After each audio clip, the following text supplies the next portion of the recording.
Vamos lá? Muito bem, nós vamos dar início a 6 encontros de direito ambiental. Começo fazendo uma indicação bibliográfica. Nós temos hoje já vários livros publicados sobre o direito ambiental. Virou um modismo, o que por um lado é interessante, porque mostra a importância da matéria, mas por outro, com o passar do tempo, cansa, né? Cansa e a gente começa a perceber que tem muita porcaria publicada, né? É uma coisa impressionante, Então eu vou lhe indicar os 3 grandes autores da matéria e um livro de variação desses 3 grandes autores. O primeiro grande autor, reconhecido como decano do direito ambiental brasileiro, extremamente considerado e reverenciado por todos, que é o Paulo Afonso Leme Machado. Paulo Afonso Leme Machado, editora Malheiros. Direito Ambiental Brasileiro. Paulo Afonso Leme Machado, editora Malheiros, Direito Ambiental Brasileiro. Esse livro nunca me deixou na mão. Sempre que eu vou procurar alguma coisa ali, ele, pelo menos o rodapé de página, me mostra onde eu vou achar, o que ele não fala. Tá? Então, realmente é completíssimo o trabalho do Paulo Afonso Leme Machado, editora Malheiros. Malheiros. Segundo autor, Paulo Bessa Antunes.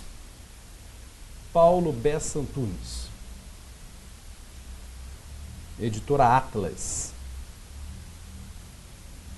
Direito Ambiental. Paulo Bessa Antunes, editora Atlas, Direito Ambiental. Cuidado com o Paulo Bessa Antunes pelo seguinte motivo, ele tem 2 livros, tá? Ele tem um curso de Direito Ambiental, que me parece o mais adequado, completíssimo, e tem um manual de Direito Ambiental, que é um resumo do curso dele. Acho que ele resolveu atacar os direitos ambientais cuspidos, mastigados e digeridos, que as pessoas acabam optando, e oferecer um livro menor, mais curto, com as informações. Eu não gostei, é aquela história, eu conheço o curso, né? Então fui ler o manual, achei até que ele não foi muito feliz na sequência do manual, quer dizer, me ficou estranho, mas, pô, é aquela história. De repente, você que não conhece o curso, pode até gostar do manual. Bobagem ali não tem, isso que é importante, né? É um autor confiável, né? Bobagem ali você não vai achar. Procurador da República, lotado aqui no Rio de Janeiro, Paulo Bessa Antunes, ok? E o terceiro grande autor, Edis Milaré. Editora RT. Direito do Ambiente. Ultimamente é o livro que eu mais tenho lido para tirar as minhas dúvidas. Edis Milaré. Direito do Ambiente. Editora RT. Um problema que esses 3 autores possuem. São 3 tijolos, né? É cada livro mais grosso que o outro.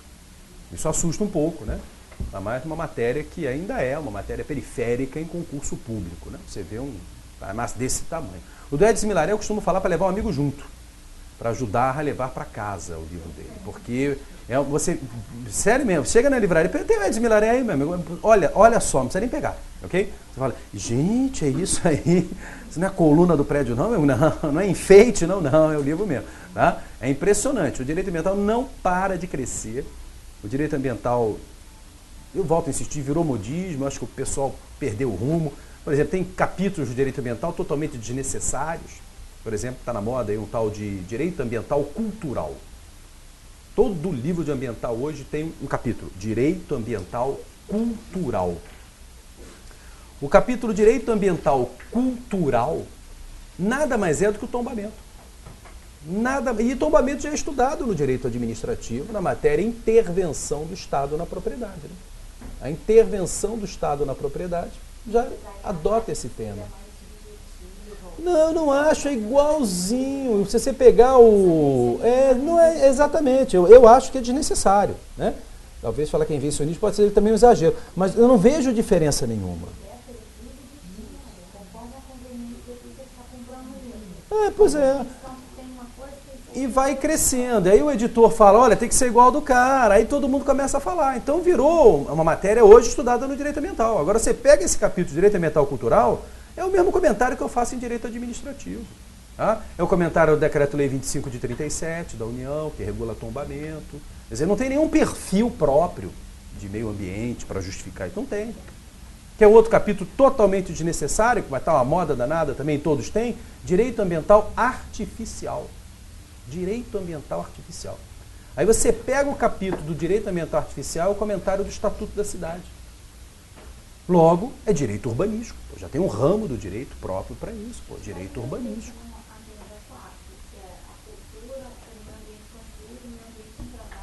Sim, nem limitaria 4 áreas. Meio ambiente, nós estamos no nosso meio ambiente. Esse aqui é o nosso meio ambiente, né? Aqui, sala de aula. Ninguém está vendo uma garça branca cruzando o céu, né? Ninguém está ouvindo N ao fundo, né? Está até ouvindo uma música estranha aqui ao fundo e tal, né? Não está subindo letreiro nem nada, né? É isso, pô. Esse é o nosso meio ambiente, né? E isso é para ser estudado, ok? Mas é o que eu volto a insistir, pô, o direito urbanístico já estuda isso. Por que o direito ambiental vai ser... Por isso que os livros de ambiental não param de crescer. Cada edição é um negócio desse tamanho. Os caras ficam enviando tudo ali dentro. Quer ver outro tema que é colocado ali? Eu nem recrimino porque ninguém estuda. Direito do índio. O Paulo Bessa Antunes termina o livro dele, no último capítulo, Populações Indígenas. Aí eu já nem critico, porque ninguém estuda populações indígenas, o direito do índio, que é um ramo próprio, né? Você não tem esse estudo.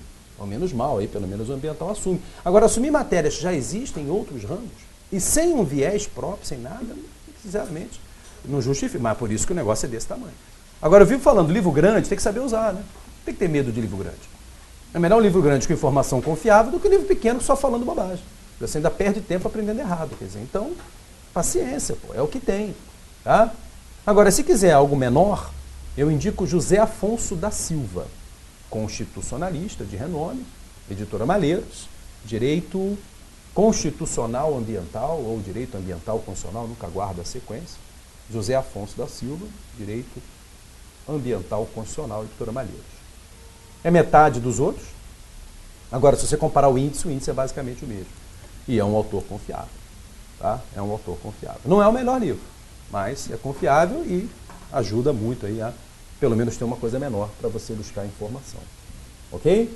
Se você tem outro livro de ambiental, vai fundo, o negócio é estudar, né? Eu estou te indicando o que penso ser a nata aí do direito ambiental brasileiro. Peço que busquem uma compilação da legislação, tá? Saraiva e RT, basicamente. Ambas têm uma compilação da legislação ambiental. É importante a compilação da legislação ambiental. A gente vê muitas questões saindo do texto legal, principalmente múltipla escolha, tá? E ela é citada direto. A gente vai citar a legislação direta em sala de aula para confirmar aí todas as colocações que a gente faz em relação ao tema. Não vejo muita diferença entre as duas. Falo mal das duas, falo bem das duas, ora as duas fazem uma coisa, uma traz outra, outra não traz uma norma, enfim, basicamente o que você tem é Saraiva e RT, tá? Muito bem, feitas tais indicações, vamos lá, vamos começar nossa matéria com natureza jurídica do meio ambiente. Jurídica.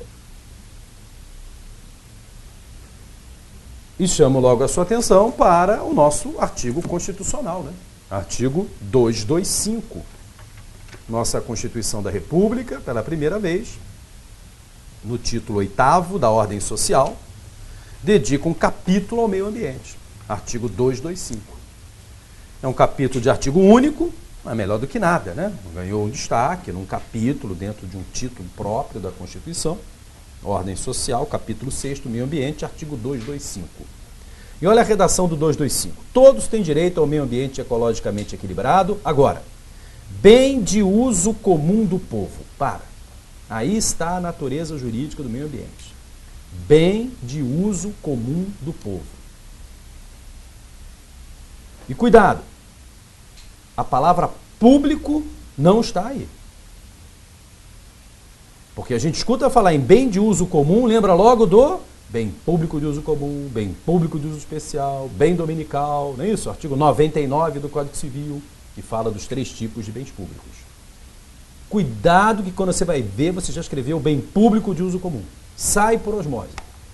E tem que tomar um cuidado, não é público. É um bem de uso comum do povo. A palavra público não está aqui, até porque seria errado se estivesse. José Afonso da Silva fala que o meio ambiente é um bem de interesse público. Perfeita a definição do José Afonso da Silva. E é exatamente isso que o 225 está querendo dizer. O meio ambiente é um bem de interesse público. ao interesse público na manutenção do meio ambiente. Por isso é um bem de uso comum do povo, se beneficiando do meio ambiente devidamente equilibrado. Nesse mesmo contexto, já aproveito para trazer então uma recente lei que está vendendo, chamando muita atenção, o novo Código Florestal Brasileiro. O novo Código Florestal Brasileiro, Lei 12.651, de 2012, artigo 2º. Olha, 12.651, de 2012, nosso novo Código Florestal, artigo 2º. Detalhe, esse artigo 2º é sem tirar nem pôr o artigo 1º do Código anterior. Perceba então que o Código anterior não estava tão mal assim como falavam, né? Vê que o artigo 1º do Código lá de 65, que era a Lei 4771 de 65, foi reproduzido no artigo 2º. Tá? Se precisar lembrar o número do Código anterior, na ementa da 12.651, que é o nosso novo Código Florestal, ele diz que revoga a Lei 4771 de 65, tá? Que era o antigo Código Florestal. E olha a redação do artigo 2º, então você vê que há muitos anos já se fala isso, né? Desde 65 eu tenho essa ideia de bem de interesse público. Olha o artigo 2º. As florestas existentes no território nacional e demais formas de vegetação nativa reconhecidas de utilidade às terras que revestem, agora, são bens de interesse comum a todos os habitantes do país. Olha lá, também não tem um público. São bens de interesse comum a todos os habitantes do país. Gente, é o mesmo contexto do 225, bem de uso comum do povo. É o mesmo contexto, José Afonso da Silva, bem de interesse público. É você ler no artigo 2º do Código Florestal, bens de interesse comum a todos os habitantes do país. Ok? Então, é um direito meta plurindividual, como queiram, né?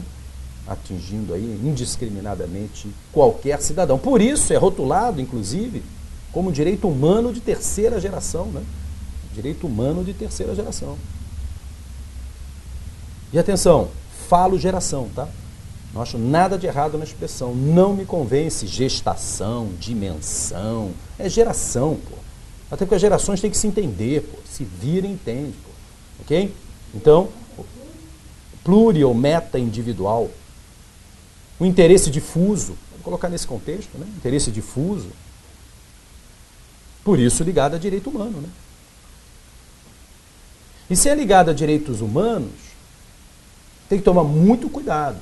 Porque você pode, isso é interessante até especialmente para uma discursiva, buscar interpretações que podem levar até mesmo à desconsideração de certas normas.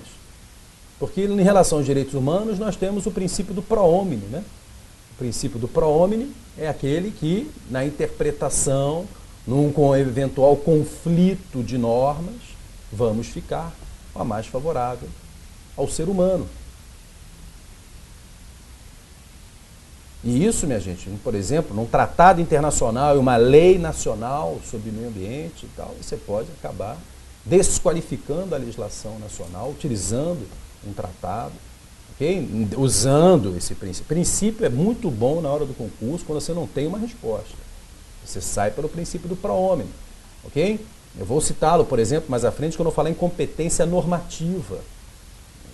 No conflito de normas, o princípio do pro homine pode ser a solução. Ok? Quer dizer, então, há esse elo, não há dúvida. Eu não vejo, normalmente, os tratados de meio ambiente serem rotulados como tratados de direitos humanos. Tá? Eu não vejo isso. Somente no estudo do direito internacional, os tratados de direitos humanos não chegam a trazer os tratados internacionais para aquela defesa da tese, que uma vez internalizado, né, passa a ser supralegal, né, ou se internalizado com coro de emenda passa a ser status constitucional. Eu não vejo a defesa da tese que os tratados de meio ambiente estariam ali, naquele contexto. Seriam leis ordinárias, uma vez internalizados dentro da normalidade dos tratados.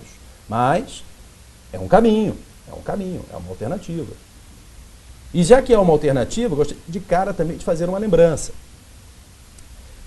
Quando a gente estuda direitos humanos, ou em direito constitucional, né? Ou em direitos humanos em separado, a gente aprende logo características dos direitos humanos. E aí, normalmente, colocam 3 características, sempre juntas. inalienabilidade, irrenunciabilidade e imprescritibilidade. O direito humano é inalienável, irrenunciável e imprescritível.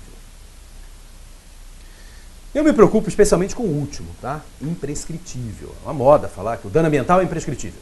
Olha, tem que tomar cuidado. Tem que tomar cuidado, porque o dano ambiental ele pode ser analisado sobre o enfoque administrativo, civil e penal, não é isso? Aliás, logo avisando, não dou aula de direito penal ambiental. Direito penal ambiental é direito penal especial, né? Até porque eu só falaria bobagem em relação a crimes. Mas eu alerto e começo logo pelo direito penal. Que eu saiba, falar em crime imprescritível vai deixar os penalistas arrepiados, né? Eu acho que crime imprescritível é tortura e olha lá, né? Você não tem mais nenhum. Depois verifiquem isso no direito penal, né? Aonde? Racismo, tortura, racismo, olha só. Será que tem mais algum? Acho que não, né? Só falta começar a ser uma lista aqui de crime. Mas enfim, por isso que eu alerto logo, né? Não sei penal, né? Mas olha só, eu não acredito que você tenha um crime ambiental imprescritível. Sinceramente, não acredito, não tenho conhecimento. Então, peço que confirmem essa lição no direito ambiental, no direito penal, perdão. Agora, no direito administrativo ambiental, processo administrativo, multa do IBAMA, multa do INEA aqui do Rio de Janeiro, nossa autarquia, não há dúvida que há prescrição. Não há dúvida que há prescrição. Olha como é um negócio complicado, né? Falam que o dano ambiental é imprescritível. Dos 3 tipos, 2 eu já estou falando que tem prescrição, pô. E do ambiental administrativo, isso aqui a gente prova com a legislação. Nós temos um decreto que regulamenta as infrações administrativas e suas multas. Vende, que é o decreto 6.514 de 2008. Olha a ementa do decreto 6514 de 2008. Dispõe sobre as infrações e sanções administrativas ao meio ambiente. Ok? Então, eu estou falando agora de atuação de processo administrativo, atuação de sanção administrativa, atuação de IBAMA em âmbito federal, atuação de INEA em âmbito estadual. INEA é o nosso IBAMA do Rio de Janeiro, para quem não conhece, né? O Instituto Estadual do Ambiente, já eu pontuo essa estrutura administrativa, tá? Olha o artigo 21 do decreto 6514 de 2008. Artigo 21. 6514 de 2008. Prescreve em 5 anos a ação da administração objetivando apurar a prática de infrações contra o meio ambiente, contados da data da prática do ato ou em caso de infração permanente ou continuada, do dia em que essa estiver cessada. Bom, eu vou sair por aí falando que dano ambiental é imprescritível, assim, sem nenhum alerta, desadamente, genericamente. Olha a clareza do artigo, pô. Prescreve em 5 anos, como sempre 5 anos, né? Roda, pá, direito ativo, trabalha a prescrição quinquenal. Tem mais. Sai do artigo 21 desse decreto, olha, no STJ, súmula 467. Súmula 467 do Superior Tribunal de Justiça. Prescreve em 5 anos, contados do término do processo administrativo, a pretensão da administração de promover a execução de multa por infração ambiental. Meu Deus, tem prescrição para aplicar a multa, tem prescrição para cobrar a multa, tem prescrição para todo lado, pô. E eu escuto muita gente falando, o dano ambiental é imprescritível, tudo é imprescritível. Como que é imprescritível? Olha isso aqui, pô. Então, o que eu posso dizer, e que já foi cobrado no MP aqui do Rio de Janeiro, e considerado imprescritível, é que a responsabilidade civil ambiental é imprescritível. Porque essa eu não conheço nenhum dispositivo que elenque a prescrição. Crime ambiental, a ser confirmado, por favor. E infração administrativa ambiental, esses têm prescrição. A imprescritibilidade seria no ressarcimento civil pelo dano causado ao meio ambiente.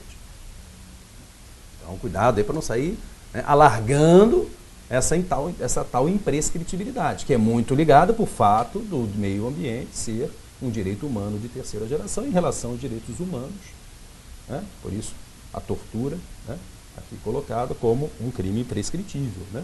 Um crime imprescritível. Muito bem. Em relação a essa natureza jurídica, ainda gostaria de trazer exemplo importante desse impacto nas propriedades privadas. Principalmente para mostrar como é importante você não escrever que é um bem público. Tá? Como é importante não escrever que é um bem público. Então, por exemplo, vamos ao novo Código Florestal mais uma vez. O novo Código Florestal traz dois exemplos corriqueiros em concurso público. A APP e a ARL, né, super conhecidos. A APP, Área de Preservação Permanente. A ARL, Área de Reserva Legal. Tá? Então, vamos voltar a 12.651 de 2012 e a 12.651 de 2012. Você vai achar APP no artigo 4º ao 9º, a ARL do artigo 12 ao 24. Do artigo 12 ao 24, Área de Reserva Legal, e a APP do artigo 4º ao 9º. O artigo 12, pegando a área de reserva legal, diz assim: todo imóvel rural deve manter área com cobertura de vegetação nativa a título de reserva legal, sem prejuízo da aplicação das normas sobre áreas de preservação permanente, assim vai. Então, todo imóvel rural no Brasil tem que destinar uma fração de sua área para a manutenção da floresta. Para a manutenção da floresta. No mesmo artigo 12, ele divide o território nacional por áreas e define qual é essa porcentagem. Aqui no nosso estado do Rio de Janeiro, é o item 2 do artigo 12, localizado nas demais regiões do país, 20%. E não houve mudança. O código anterior também já falava em 20%. Tá? Então, a ARL, no estado do Rio de Janeiro, sempre foi e continua sendo 20%. Então, todo e qualquer imóvel rural no estado do Rio de Janeiro tem que ter 20% da mata nativa. É uma obrigação. Agora, onde eu quero chegar com essa lembrança? Esses 20% são propriedade particular e continuam propriedade particular. O proprietário não perde. O fato de você, ali naqueles 20%, deixar a mata nativa não transforma aquilo em bem público, porque meio ambiente não é um bem público, é um bem de interesse público. Há o interesse público da manutenção da mata, mas não há transformação da área em bem público. Ninguém vai poder entrar nos seus 20% de mata nativa e dizer, isso é um bem de uso comum, vou entrar, dá licença. Que isso, rapaz? Isso é invasão de propriedade. A propriedade é minha, eu não perdi. Daí a importância de você não falar que meio ambiente é bem público. Porque se fosse, essa área virava bem público, concorda? E aí é um erro grosseiro em concurso público. Tá? É um erro grosseiro. A mesma coisa com a APP, tá? Mas aí na aula de florestas eu explico melhor aí a ideia da APP. Basta esse exemplo para mostrar a preocupação, como é importante você não escrever que o meio ambiente é bem público. Porque você estaria transformando em bem público o que não se transforma em bem público. Porque o público ali é o interesse de manter a floresta. Agora a propriedade é sua. Você pode cercar, não vai entrar ninguém, acabou. Ok? Ainda em relação a essa preocupação, agora eu quero chamar a atenção para um exemplo para você não usar, que é o exemplo da água. Absolutamente na moda em relação à crise hídrica, ok? Todos nós viramos especialistas em recursos hídricos nos últimos tempos, né? De tanta leitura de jornal e tal. Mas eu peço muito cuidado com a água. Por quê? Porque nós temos, quanto à água, uma discussão interessantíssima em relação à sua natureza jurídica. Nós temos hoje a Lei 9433 de 97, uma lei importantíssima, sendo cobrada em concursos. 9433 de 97. A 9433 de 97, ela define a Política Nacional de Recursos Hídricos. Política Nacional de Recursos Hídricos. O artigo 1º, inciso 1º da lei, olha o que ela diz. Então, logo de cara, né? Artigo 1º, inciso 1º, da 9433 de 97. A Política Nacional de Recursos Hídricos baseia-se nos seguintes fundamentos. 1. A água é um bem de domínio público. Uau! Olha só. Está diferente da Constituição, hein? A Constituição fala que o meio ambiente é um bem de uso comum do povo. Aqui ele já fala, a água é um bem de domínio público. Então, numa interpretação literal, vamos lá, numa interpretação literal, ele está dizendo que a água é um bem público. Acabou. Está dizendo que a água é um bem público. E olha, eu não faria esse alerta se 2 dos 3 grandes autores que eu indiquei não tivessem essa posição. Tá? o Paulo Afonso Leme Machado e o Edson Milaré falam com todas as letras. E todas as águas no Brasil são públicas.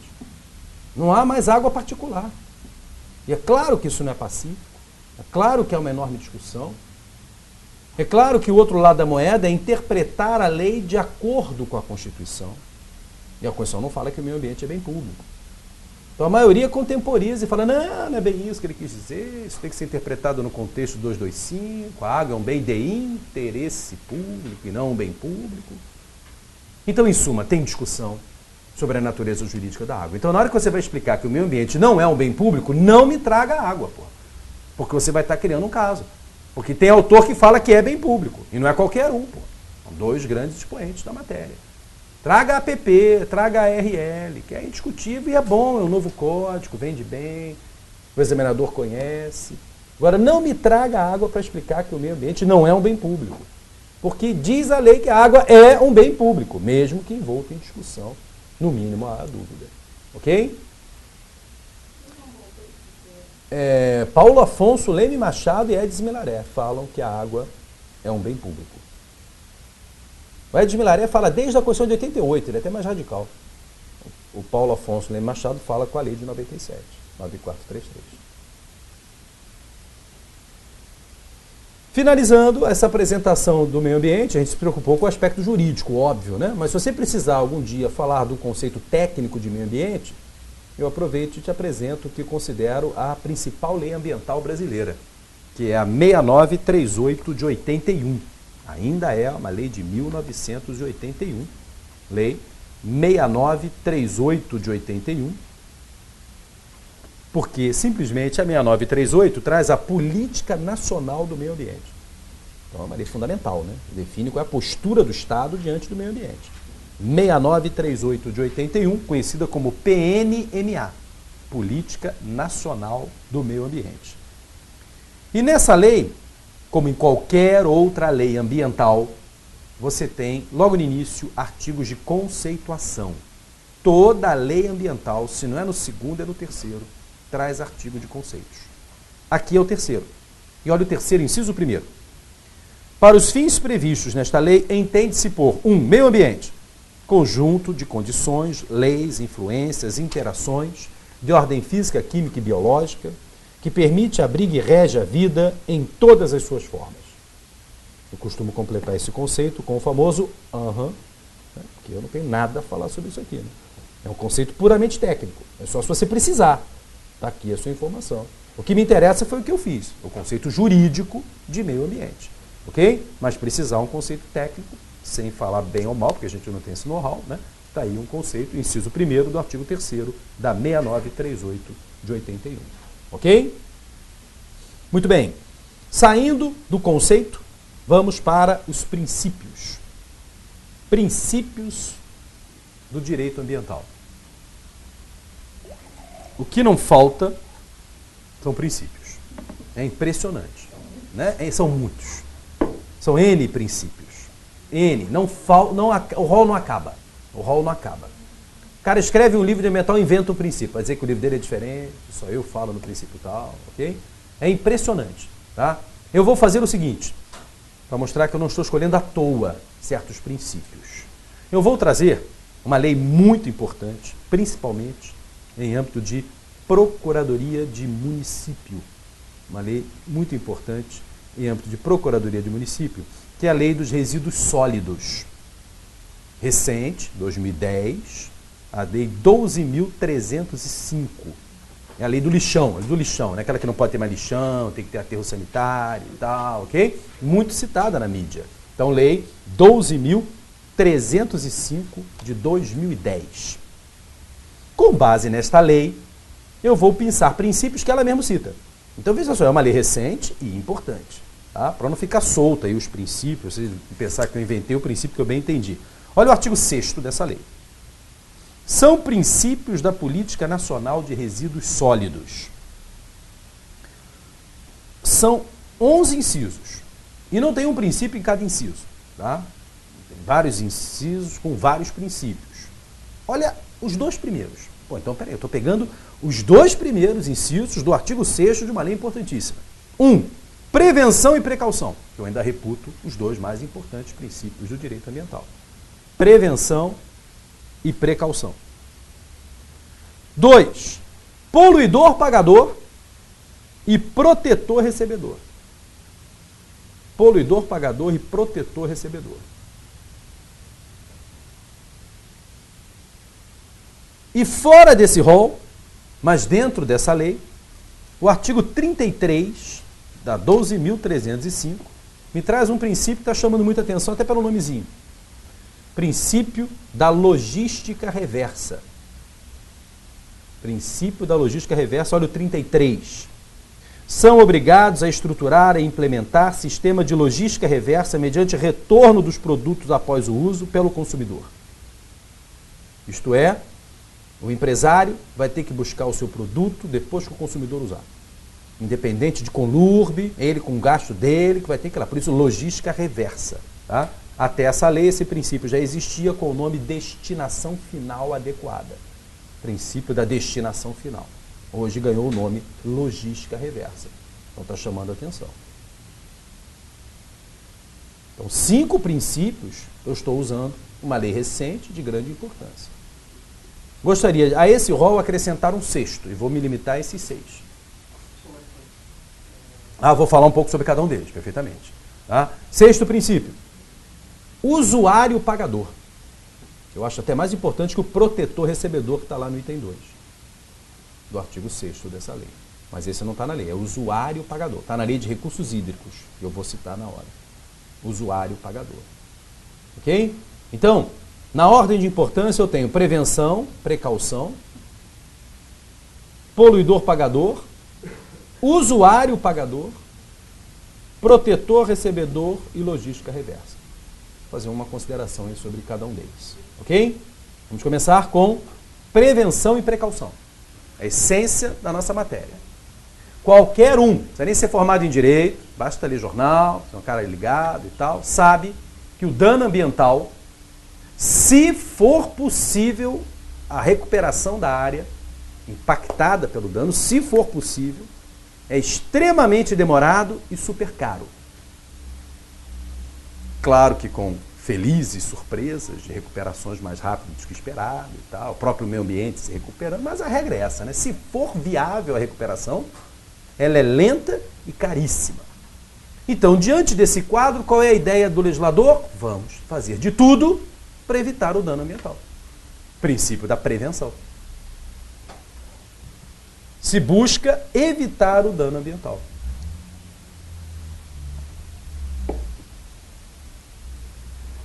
E como eu faço para evitar o dano ambiental? Tornando uma das matérias mais importantes que nós temos a estudar extremamente complexa. O licenciamento ambiental. Quer evitar o dano? Olha para o licenciamento. E faz uma série de exigências para que com isso você tente ao máximo minorar, diminuir a probabilidade de um dano. Isso é na prevenção. Quer dizer, a prevenção está intimamente ligada ao licenciamento ambiental. É um poder de polícia preventivo, perfeitamente. Não, né? É algo que eles falam, é algo que você tem a conhecimento. Sim, já completo isso, quando eu trazer a precaução. Mas exatamente isso. Eu sei a que atividade é capaz de fazer. E dentro daquela potencialidade de dano, eu faço uma série de exigências para tentar evitá-lo. Essa é a ideia da prevenção. E isso repercutirá no licenciamento ambiental. Eu até chamo o licenciamento ambiental de parte geral da matéria. Toda a matéria de direito ambiental tem o seu licenciamento. Parte geral das mais importantes. A gente tem que conhecer, a gente vai trabalhar aqui em detalhes como é feito tal licenciamento ambiental. Ok? Quer dizer, então, o licenciamento ambiental se torna complexo. Olha, é tão complexo que o licenciamento ambiental não é um ato administrativo. O licenciamento ambiental é um procedimento administrativo. É um processo administrativo. Não é um ato. E que mais? Ousarei a dizer aqui que a licença ambiental é um ato discricionário. Quando, na verdade, toda licença no direito administrativo é ato vinculado. Por isso que é ousar mesmo. Ousar a dizer que uma licença é ato discricionário. E é ousar mesmo. Se você procurar nos cursos, é difícil alguém falar isso. Inclusive esses 4 que eu indiquei para vocês também chegam perto. O Edson Milaré é o que mais chega perto, né? Tem um cunho político, de política de governo, é discricionário, não tenha dúvida. E olha, eu aprendi que é discricionário a tapa, porque eu me lembro que a gente preparou aqui uma vez, já tem um bom tempo isso, deve ter uns, talvez 10 anos, uma prova para a AGU, em que caíram 10 questões de ambiental, CESP-NB, 10 afirmativas, né? Certo e errado. E eu me lembro que eu acertei 9 das 10 em sala de aula, fiquei todo orgulhoso e tal, né?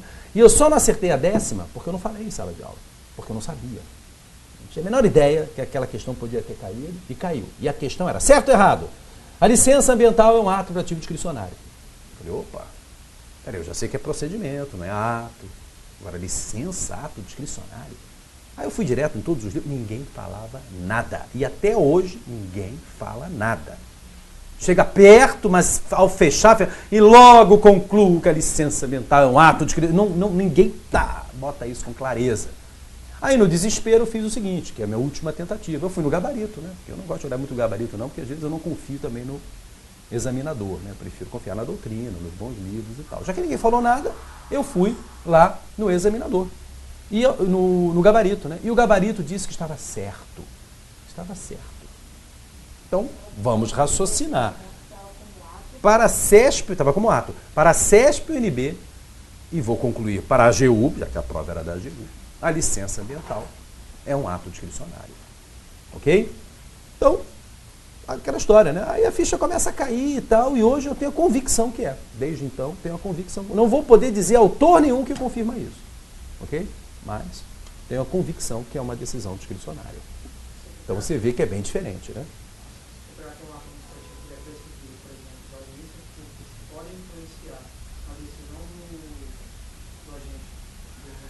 Olha, não, eu não usaria nem audiência pública, porque a audiência pública é só informativa, a verdade é essa.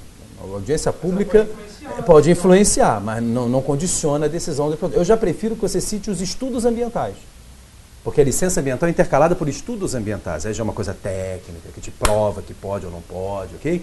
Então eu já acho mais concreto do que falar em audiência pública. Porque a audiência pública, sinceramente, virou uma palhaçada, né? Virou uma verdadeira palhaçada. A audiência pública e nada é a mesma coisa, eu tenho dito hoje isso aí tranquilamente. Porque ela não tem nenhum condicionamento. Ela pode, claro, influenciar o examinador, mas é aquela história, o administrador que decide, né? Mas certamente ele já foi jantar, já foi influenciado de forma bem mais interessante do que o chilique do cidadão provando que aquela obra é ruim para o meio ambiente. Quer dizer, então, convencer por convencer, os dois lados têm mecanismos de convencimento. Então, o estudo técnico é mais interessante, né? Porque ele é técnico, ele é palpável. E é por isso que eu olho para o estudo e, rapaz, não dá para fazer não, olha aqui, não tem a menor condição. Então, aí é aquela velha história. Caberá à máquina tomar uma decisão. Logo, você não tem direito à licença. Me convença que a sua atividade não trará prejuízo ao meio ambiente. Se me convencer, eu te libero. Se não convencer, eu nego. Tá? Então, é bem interessante. Eu vou pontuar isso, claro, melhor na aula de licenciamento, mas eu mostro o impacto da prevenção, de tal monta que realmente o licenciamento ambiental nem vinculado é uma decisão discricionária. Agora, a precaução nasce na Rio 92. Nem precisava, acho que a prevenção já cumpria esse papel. Mas resolveram criar a precaução na Rio 92. É o princípio número 15 da Rio 92. A Rio 92, é válido lembrar, né, é uma das convenções da ONU de maior sucesso na história, né, em matéria de produção. Quando a ONU quer citar uma convenção dela, ela cita a Rio 92. Ok? Criou-se a Convenção Quadro, que gerou o Protocolo de Quioto, né? Gerou a Convenção da Biodiversidade, gerou a Agenda 21. Quer dizer, foi uma convenção extremamente produtiva, e foi mesmo, fato, foi mesmo. Não é porque foi aqui no Brasil, no Rio de Janeiro, mas foi realmente um sucesso. E ela, nos seus princípios, além disso tudo, ainda editou princípios, no princípio 15 falou da precaução. E ligou a precaução a novas tecnologias, novas atividades, que sequer sabemos quais são os seus efeitos. Essa que é a ideia. Sequer sabemos quais são os seus efeitos. Então, criou-se aí uma divisão com a prevenção. A prevenção é para licenciar atividades que eu sei o seu real impacto, já conheço há muito tempo os seus efeitos, que são violentos, que eu tenho que tomar muito cuidado e fazer uma série de exigências. Mas a precaução é para um avanço tecnológico que sequer eu sei onde isso vai dar. Sequer eu sei os seus eventuais efeitos. Então a precaução tem que ser mais radical que a prevenção. Por isso a precaução estão usando muito aquela história lá do direito penal, adaptada ao direito ambiental, que é indúbio pro natura. Está na dúvida? Não sabe se faz bem ou faz mal? Então não libera, enquanto você não me convencer dos eventuais efeitos. Enquanto não estivermos cientes dos eventuais efeitos. Então a precaução é uma coisa... Está no mesmo contexto, né? De evitar o dano, mas é uma coisa que você não conhece. Então veja só, volta e meia você está assistindo lá o Jornal Nacional, né? Com vovô e vovó na sala e tal. Aí tem a chamada inicial, cura do Alzheimer. Aí vovô e vovó ficam todos animados. Oh, meu Deus, e agora? Vamos lá ver. Aí a última coisa, você tem que assistir o jornal inteiro, para no finalzinho, desgraçado, mostrar aquela porcaria, né? E aí, depois de mostrar a reunião, volta lá para o nosso amado William Bonner. Então ele fala, no entanto, só daqui a 20 anos será liberado para comercialização, ainda estão em fase de pesquisa. Aí vovô e vovó ficam todos tristes. Que isso, vovó. Melhor do que tomar um remédio e morrer na hora, né? Lá tem que ter 20 anos mesmo de experiência, primeiro nos beagles, não é isso? Nos ratinhos, né? Depois vem pra gente, pô, normal, é isso. Essa é a ideia da precaução. Não dá para sair liberando, cara, eu não sei qual é o impacto disso. Por isso ela está muito ligada à biossegurança, à biotecnologia, que são atividades que não param de crescer de uma forma radical. Por isso a nossa lei de biossegurança, 11.105 de 2005, logo no primeiro artigo, menciona a precaução, muito bem mencionado, tem tudo a ver com ela. A lei 11.105 de 2005 é a lei de biossegurança. E diz assim, esta lei estabelece normas de segurança e mecanismos de fiscalização sobre, aí vem vários tipos, construção, cultivo, produção, manipulação, transporte, transferência, importação, exportação, armazenamento, pesquisa, comercialização, o consumo, a liberação no meio ambiente e o descarte, aí vem o nome, de organismo geneticamente modificado, /OGM. Olha, tem concurso que está usando OGM como se fosse extremamente íntimo seu. O cara nem diz o que é OGM. Então, organismo geneticamente modificado. E seus derivados, tendo como diretrizes o estímulo ao avanço científico na área de biossegurança, biotecnologia, proteção à vida, saúde humana, animal, vegetal, a observância do princípio da precaução, perfeito, bem citado, para a proteção do meio ambiente. Porque tem atividades aqui que eu não tenho a menor ideia qual é o impacto disso. E o grande exemplo, super polêmico, transgênico, né? Transgênico é o grande exemplo de OGM, já no nosso dia a dia, inclusive. Ok? E aí, faz bem, faz mal? Faz bem para o meio ambiente? Faz algum mal para o agricultor que está manuseando alimento transgênico? Faz algum mal para o consumidor que está botando para dentro aquela coisa? Não sabe ainda? Indúbio pro natura, não libera. Essa é a ideia da precaução. E não sei se estão lembrados, a primeira briga da então ministra Marina Silva com o então presidente Lula foi exatamente isso aqui, né? Entrou irregularmente no país, a semente de soja transgênica foi plantada, se não me engano, no Paraná, ela entrou pelo Paraguai, e depois da colheita, que foi um sucesso, né? A soja transgênica acaba produzindo mais, né? Depois da colheita, descobriram que era transgênica. Pô. E aí aqueles armazéns lotados de soja, que o Jornal Nacional adora mostrar e tal, a ministra queria queimar tudo. Queima isso. Mas que isso? Eu não sei se faz bem, se faz mal. E eu me lembro, toda hora ela terminava a fala dela. A precaução pede isso.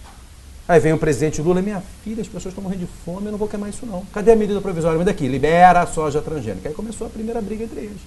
Liberou a soja, mesmo sem saber o real impacto que ela poderia fazer. Foi liberado, pô.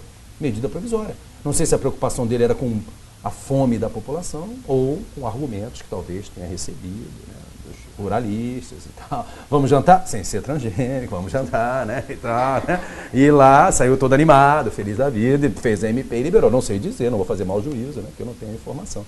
Eu sei que foi a primeira briga entre eles. E olha, era no Jornal Nacional, vi a ministra falando a princípio da precaução, não permite isso, quer dizer, bem dura, né? Porque ela não era política, né? Mas falando tecnicamente, para quem conhecia foi uma fala maravilhosa, né? E mesmo assim foi liberado. Mas esse é o contexto da precaução, tá?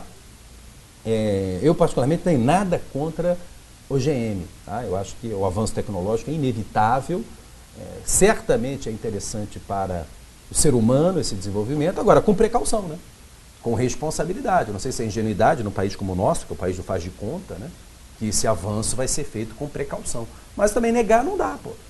Olha, o Brasil tem uma empresa estatal ligada ao Ministério da Agricultura, que é a Embrapa. Todo mundo conhece, ouviu falar. A Embrapa é de um avanço tecnológico impressionante e faz pesquisas com organismos geneticamente modificados. Ok? E qual o problema disso? Lembrados que veio um tal de Beauvais aí, um francês que veio aqui, invadiu um desses laboratórios, desfez todas as sementes, todas as mudinhas lá e tal, e depois saiu fugido do país para não ser expulso, porque ele ia ser expulso, ok? Né? O MST, volta e meia, faz isso, quer dizer, isso é maluquice, pô, isso é coisa de maluco, que isso, é um avanço tecnológico, pode ser divisas internacionais para o país, pô. Você criar, né, um produto, um alimento que possa resistir mais à falta d'água, né? Se faz pesquisa desse tipo, o país tem áreas secas, pô. Então vamos criar uma soja que dá para regar uma vez por semana. Pô, você não acha isso sensacional, cara? E vai ser contra um estudo desse? Não tem lógica, pô. E esses estudos são feitos. Sim, está ligado a inovare, está ligado à inovação, perfeitamente. E por isso que está ligado à precaução, porque eu não sei qual é o real impacto disso. Por isso que só pode ser liberado a industrialização e comercialização depois de feito todos os estudos e ter a certeza do seu real impacto. Daí a diferença para a prevenção, uma coisa relativamente nova. Tá? Não faria distinção de avanço tecnológico para inovação, acho que está no mesmo contexto, um leva ao outro.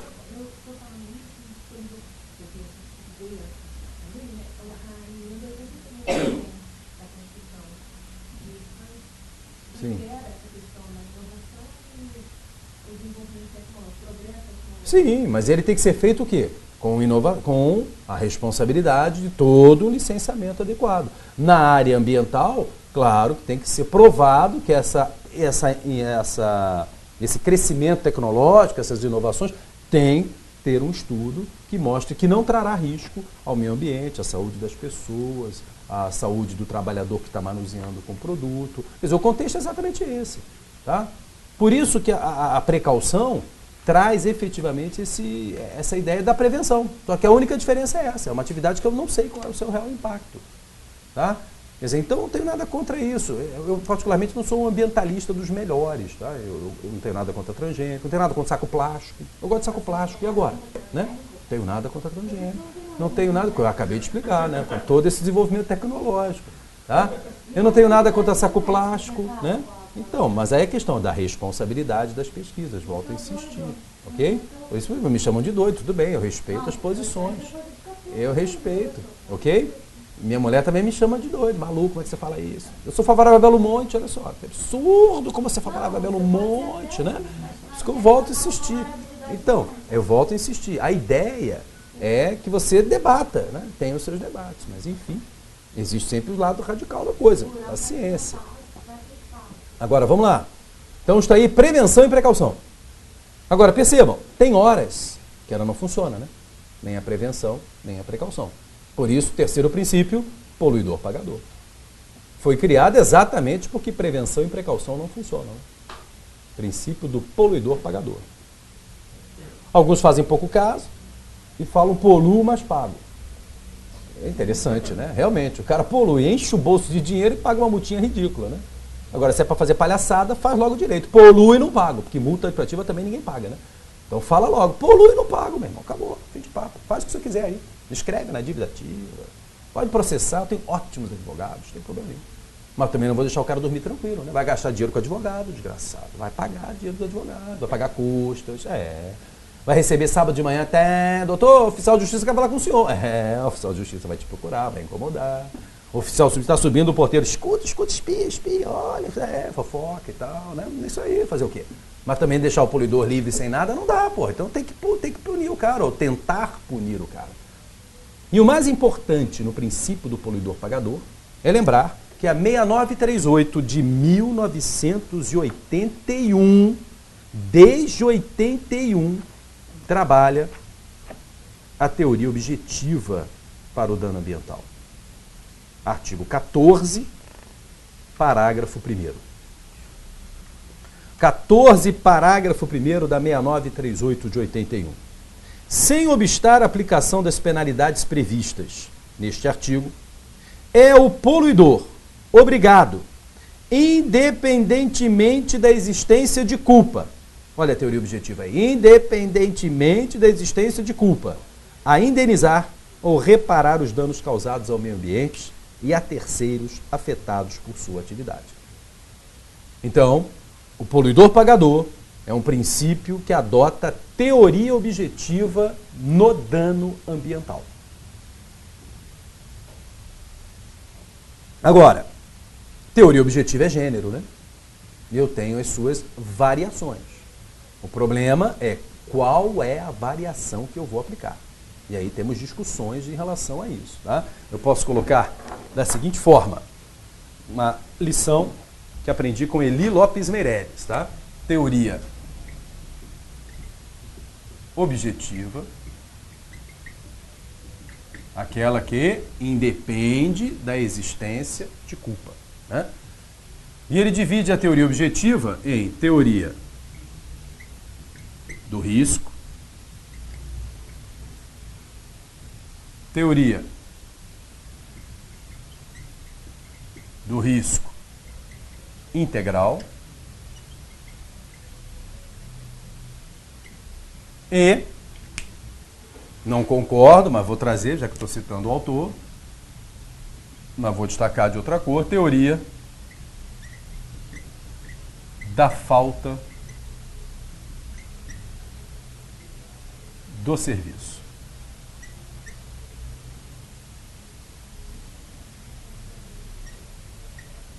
Não concordo, porque no meu entender, teoria da falta é omissão, omissão é teoria subjetiva. Ok? Tem suas discussões e tal. Lá em administrativo, quando eu falei em responsabilidade, a gente desce esses detalhes, tá? O objetivo aqui não é esse. Muito bem, então, independe de culpa. Olha, se independe de culpa, eu estou aqui em cima.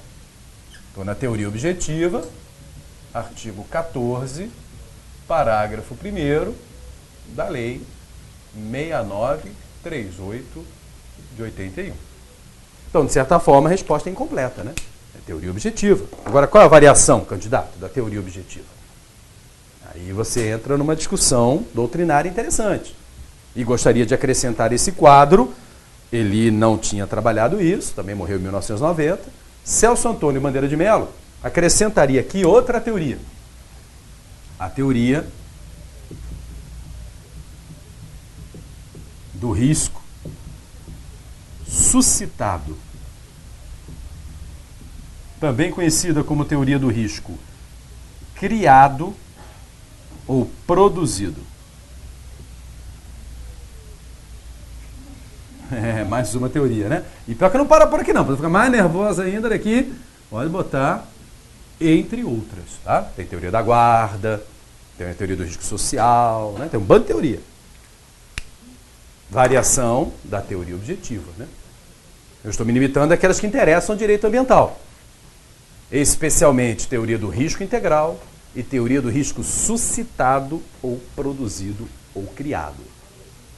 Tá? Então, muita atenção. O STJ colocou na cabeça que o dano ambiental é risco integral. Então, com base no STJ, dano ambiental é risco integral. E começou isso em outubro de 2012.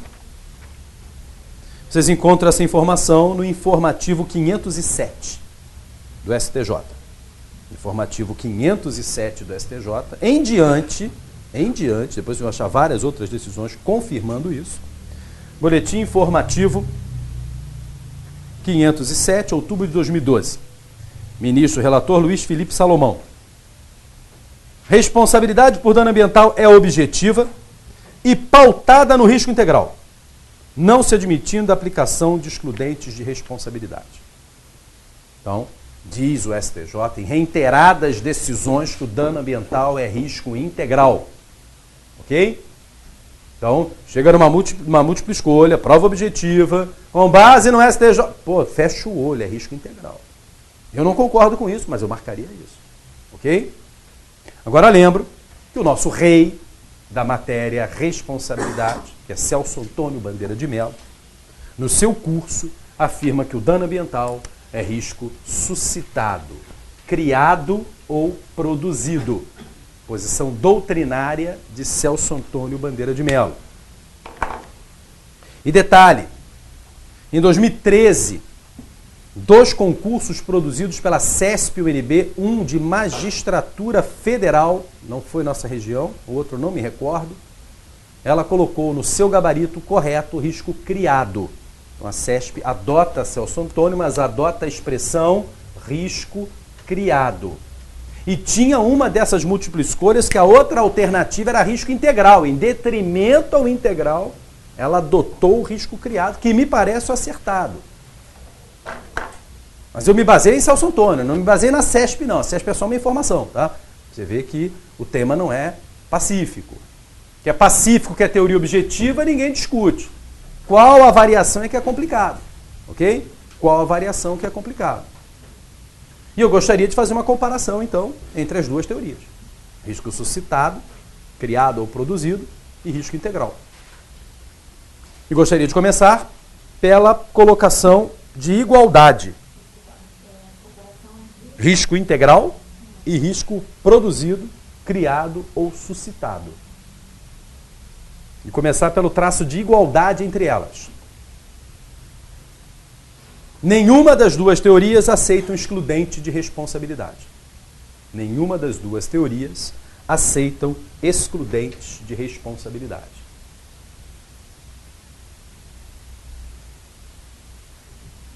Esse é o traço em comum.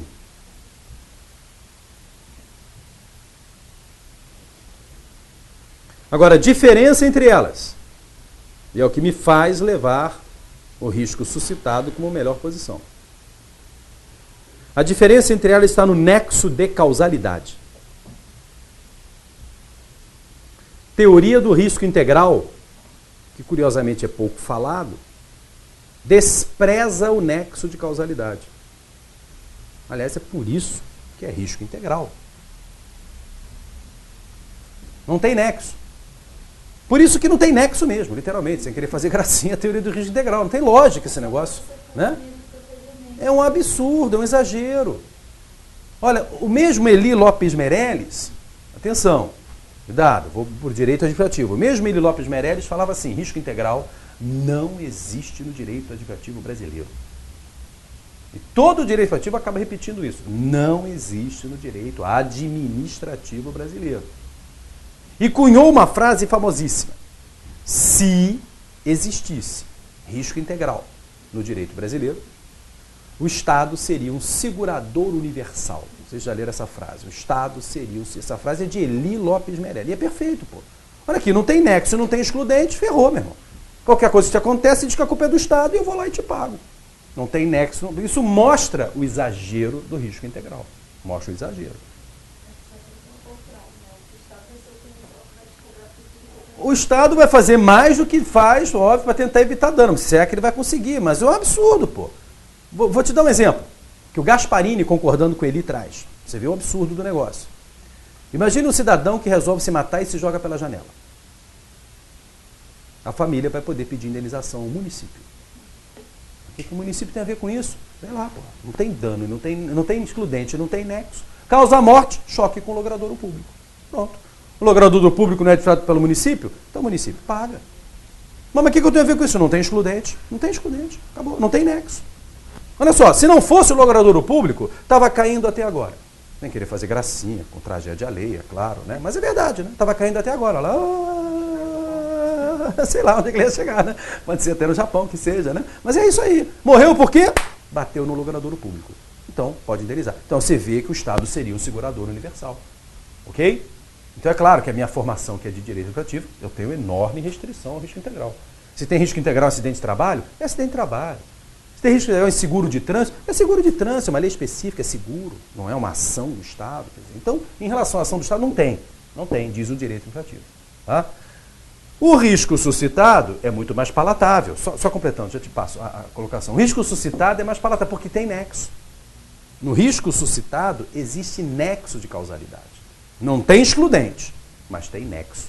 Que nexo é esse? O dia que o senhor inaugurou a atividade potencialmente causadora de significativa degradação ambiental. Esse é o nexo. É o dia que o senhor inaugurou aquela fábrica poluente. Ok? 10 anos depois caiu um raio no tanque de decantação de produtos químicos de sua fábrica e os produtos vazaram e poluíram a Bahia não sei de quê. Os camarões viraram vagalumes marinhos e os caiçaras não puderam pescar por 6 meses até o senhor ser obrigado a recuperar o dano. O senhor vai pagar a indenização para todo mundo. Ah, mas quem mandou o raio foi São Pedro. Não tem excludente. Mas o que tem a ver com o raio? Não é o raio. A sua responsabilidade não nasceu no dia do raio. A sua responsabilidade nasceu no dia que o senhor produziu, criou, suscitou o problema. Então ela é mais palatável que o risco integral, porque pelo menos ela tem um nexo. Ela também não tem excludente, ela também é radical, mas ela tem nexo. O risco integral nem nexo tem. Então me parece a melhor posição. Que, aliás, disse Celso Antônio, é o exemplo de dano ambiental, risco suscitado. Ok? Então, há essa discussão. A princípio começa a teoria objetiva, que essa é a resposta correta, cita a Lei 6938, ok? E se sentir a necessidade de descer na variação, aí você traga as duas posições. Pô. Porque eu não posso desprezar o risco integral, mesmo batendo, porque o STJ está dizendo que é risco integral. Ok? Diga lá, desculpa a demora.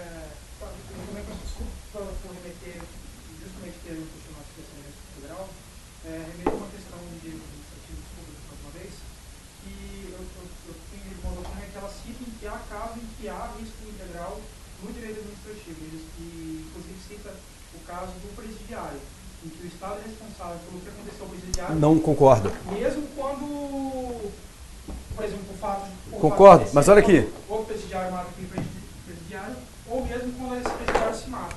Ele lembra aqui do presidiário, que seria risco integral. Não é, é outra variação. É teoria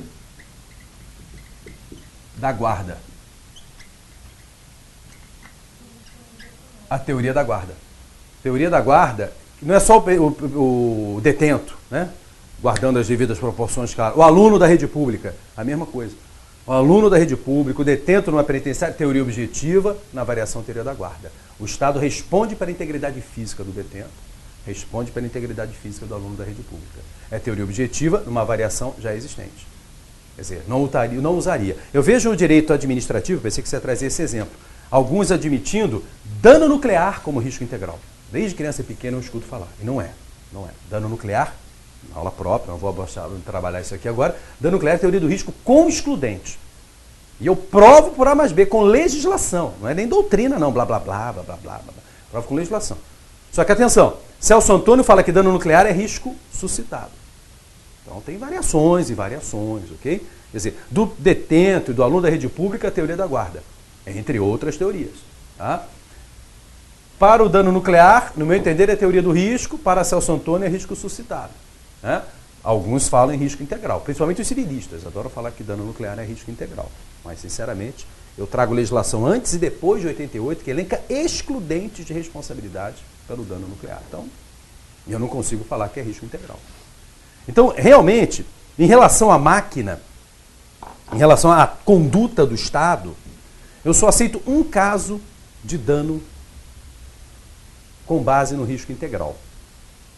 Que não vou usar a falar saudoso, mas do conhecido Bin Laden. Graças ao Bin Laden foi criado isso. Não sei se estão lembrados, o Brasil fez uma lei onde a União assumiu os prejuízos de atentado terrorista na navegação aérea brasileira. Aí é risco integral. O terrorista não é agente do Estado, o Estado não tem nada a ver com a atividade em questão, e ele falou o seguinte: se explodir um avião, meu irmão, vem para cá que eu pago a todo mundo. Isso é risco integral. Não tem nexo e não tem excludente. Ok? Aí eu aceito. É o único caso. Tá? Se for buscar, tem duas leis. Chega a ser curioso, né? A primeira lei trabalhou isso com a tripulação e os passageiros.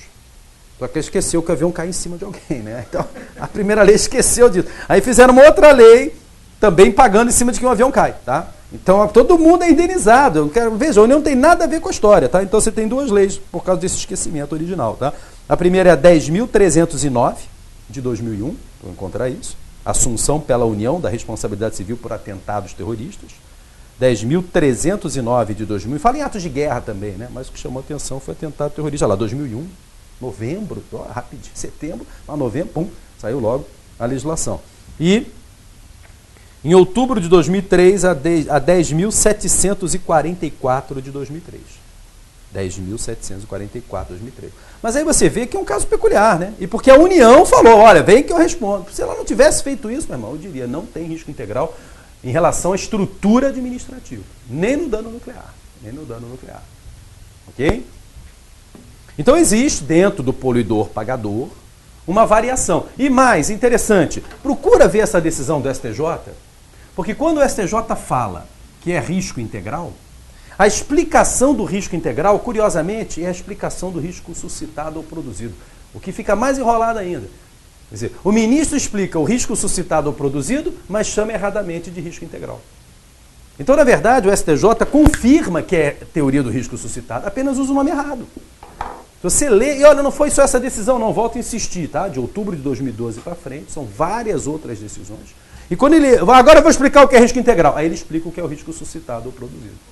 Então, com o nexo, exatamente. Então não é risco integral, é risco suscitado ou produzido. Mas amém, escreve lá risco integral e teoria objetiva é isso. E prova objetiva, perdão, é isso. Prova discursiva tem que falar também, não interessa que ele fala aqui, no conteúdo é teoria do risco suscitado, mas ele fala que é risco integral. Ok? Por isso que eu falo sempre, concurso público, vai lá em cima. Responde curto, teoria objetiva, acabou. Se o examinador quiser mais, aí você traz mais. Principalmente uma prova oral, né? Eu vivo falando isso, aprendi com os meus filhos. Uma vez meu filho chegou para mim e falou assim, papai, como é que eu nasci? Eu falei, putz. Minha mulher estava do meu lado, olhou, começou a rir. Ah, perguntou para você, se vira aí. Porra, vai me deixar nessa, pô? Aí eu olhei para ele, papai ama a mamãe. Aí ele saiu pulando, brincando. Eu falei, me dei bem, olha só, tá vendo? É isso aí. Agora imagina, papai, como é que você ama a mamãe? Pô, meu filho. Aí é aquela história, né? Tá andando com quem, né? É isso aí, né? Vamos ver. O que é isso? Sei lá, pô. Quer dizer, eu respondo curto. Né? Resolvi, o examinador ficou feliz, pronto, acabou. Agora, se ele quiser mais, aí, meu irmão, arregaça a manga e vamos embora, vai dar trabalho. Vem cá, tenta aqui, examinador, deixa eu explicar, olha só, tem teoria do risco suscitado, tem teoria do risco integral, tem uma montanha de variação da teoria objetiva, e o STJ fala que é risco integral, o Celso Antônio fala que é risco suscitado, me parece que o suscitado é melhor, porque tem nexo, o risco integral não tem, e assim vai, pô, você vai botar toda a história para fora, mas quando for necessário, tá? Porque a resposta é teoria objetiva, acabou. Parágrafo 1º do 14, ok? Agora, ainda em relação ao poluidor pagador, queria voltar na 6938 e pedir uma remissão dentro da própria lei. O 14, parágrafo 1º, que fala em teoria objetiva, né? Repetindo, olha lá. Sem obstar a aplicação das penalidades previstas neste artigo, é o poluidor obrigado, independentemente da existência de culpa, a indenizar ou reparar os danos causados ao meio ambiente e a terceiros afetados por sua atividade. Muito bem. É o poluidor. Sublinha poluidor e vem a pergunta. Quem é poluidor? Quem é considerado poluidor para ser abraçado pela teoria objetiva? E a mesma lei conceitua poluidor lá naquele terceiro. Estão lembrados que eu já trouxe o terceiro 1, que conceitua o meio ambiente no aspecto técnico? Pois bem, o terceiro da 6938, inciso 4º, conceitua poluidor. Então estamos combinando o parágrafo 1º do 14 com o inciso 4º do artigo 3º da mesma lei 6938 de 81, para chegarmos à conclusão quem é poluidor para a lei. E olha lá o conceito de poluidor no inciso 4º do artigo 3º.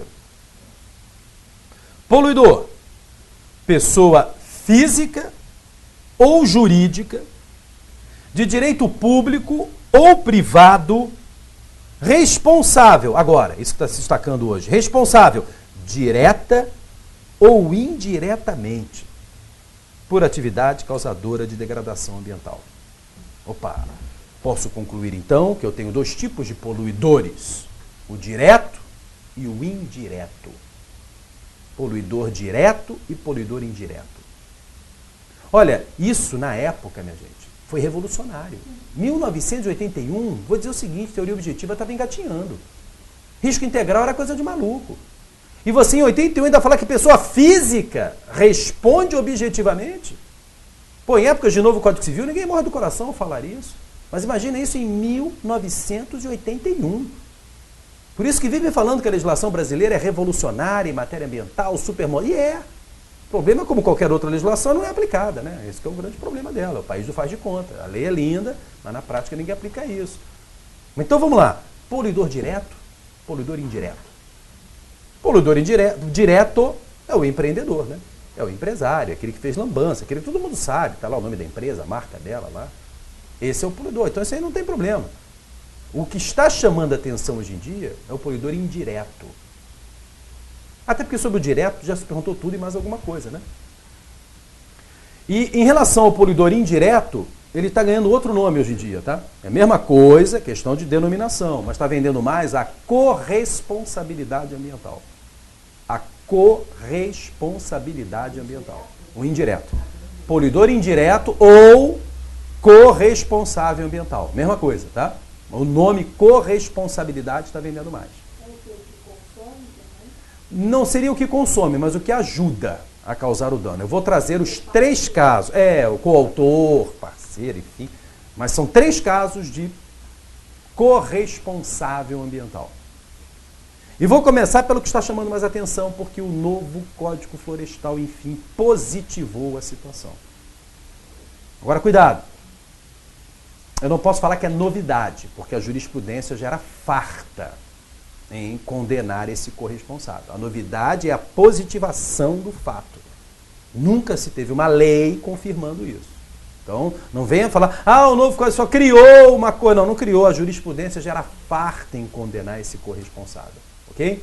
O Código Florestal confirmou essa corresponsabilidade. Então, vamos lá no Código Florestal brasileiro. Em vários momentos... Tá? Eu vou ficar logo no artigo inicial, então voltando a 12.651 de 2012, vamos trazer o artigo 7º, parágrafo 2º. 12.651, artigo 7º, parágrafo 2º. É a corresponsabilidade do adquirente de imóvel rural por passivo ambiental. Ele não causou o dano, né? Exatamente, ele tem um risco produzido em adquirir.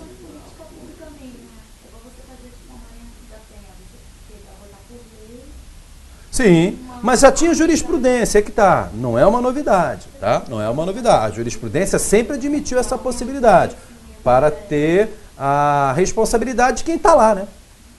Então, primeira corresponsabilidade do adquirente do imóvel rural com passivo ambiental. Eu vou ler o parágrafo 1º para você entender o 2º, tá? Então vamos lá, artigo 7º fala de degradação de APP, a área de preservação permanente. Não pode, tem que ter a mata lá na APP, né? Muito bem, parágrafo 1º do 7º da 12.651. Tendo ocorrido supressão da vegetação situada em APP, o proprietário da área, possuidor ou ocupante, a qualquer título, é obrigado a promover a recuperação da vegetação. Não quero saber a titulação que você tem sobre o imóvel. O senhor tem que recuperar a área. Acabou. O senhor que está aí, dormindo aí, morando aí.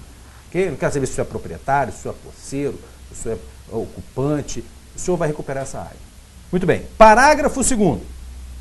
A obrigação prevista no parágrafo 1º tem natureza real e é transmitida ao sucessor, no caso de transferência de domínio ou posse do imóvel rural. Olha que radical. É a tal obrigação próprio terreno, que o direito civil gosta de falar. Ele está deixando bem claro, meu amigo, a obrigação do parágrafo anterior tem natureza real e é transferida ao sucessor no caso de transferência de domínio ou posse do imóvel rural. Então, quando você for comprar um imóvel rural, você tem que se preocupar, além da titulação do imóvel, para não comprar mal, você tem que se preocupar se existe algum dano ambiental lá cometido, porque você poderá ser responsabilizado por isso. E não existe nenhum cadastro em lugar nenhum de dano ambiental ocorrido em imóvel rural no Brasil. Não tem. Se você chegar no INEA aqui no Rio de Janeiro, que é o nosso IBAMA do Estado do Rio de Janeiro, né, autarquia estadual, e pedir um cadastro de multas e tal, estou comprando aqui o imóvel rural, queria saber se tem alguma sanção sobre aquele imóvel. O cara vai dar uma gargalhada, falar, não tem nada aqui. Não tem nenhum setor ainda? Não existe. Então o que você vai fazer? Você vai procurar conhecer a legislação ambiental, procurar ver se existe alguma área que deveria ter floresta que não tem mais, ok? Chamar um engenheiro ambiental, alguém que conheça a matéria, né? Que vai te falar, olha, cuidado, que o cara desmatou todo aquele morro ali, topo de morro é obrigatório ter floresta. Olha, tem uma nascente ali que o cara desmatou tudo em volta, em torno de nascente são 50 metros de raio obrigatório de floresta. E assim vai, pô. Né?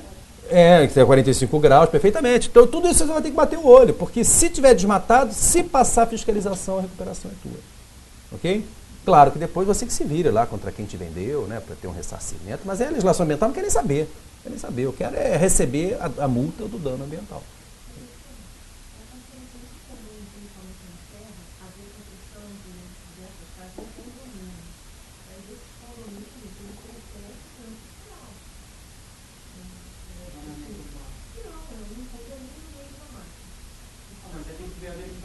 Tem que ver se ele é lícito, como é que essa construção tem alvará de licença ou não. Né? Não, é possível na construção de um condomínio, a gente vai ver isso na aula própria, você criar, por exemplo, a ARL numa área que atenda a todos. Um lote de floresta que atenda a todos os outros lotes. Existe maleabilidade com isso, tá? Então, por exemplo, eu posso fazer um condomínio de 40 lotes, não preciso botar 20% de cada lote de ARL. Eu posso juntar todos os 20% de cada lote num lote só. Ok? E pronto.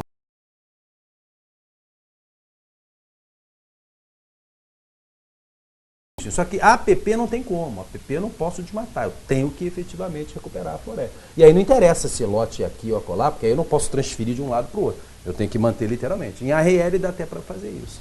Então você pode responsabilizar o condomínio.